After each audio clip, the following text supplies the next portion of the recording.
Muling nabulabog ang mundo ng boxing matapos kumalat ang video ng dating 3-division world champion na si John Dariel Cuadruelas Casimero na seryoso nang nagbabalik sa kanyang high-intensity training.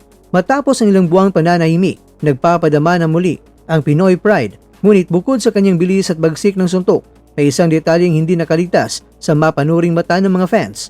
Sa mga nag-viral na footages sa kanyang ensayo, kapansin-pansin na si Casimero ay madalas na naka-southpaw stance o kaliweteng forma itong si Coach Jason Casimero. Bagamat kilala si John Dariel bilang isang orthodox fighter, sa kanyang pag-ensayo itong si Coach Jason ay nakakaliwete na kung saan marami nagsasabi na baka ang pinaghandaan ni Casimero ay isang kaliweteng kalaban. Kaya dahil dito, mabilis na kumalat ang mga espekulasyon sa social media at ayon sa boxing analyst at netizens, pinag-aralan ni Casimero ang anggulo na isang southpaw para sa mas epektibong counterpunching. Sinanay na niya ang kanyang depensa laban sa lead right hook na isang kaliwete. Higit pa uminit ang usapan mga kwento nang magsimulang lumutang ang balita ng susunod na makakasukupan ni Cuadruelas ay nagmumula sa isang bansa na nagsisimula sa letrang M. Marami ang humuhula na ito ay maaaring ang bansang Mexico na kilala sa paggawa ng mga matitinding mandirigma o kaya naman ay Mongolia, kung saan nanggagaling ilang mga rising stars sa bantamweight at sa super bantamweight divisions.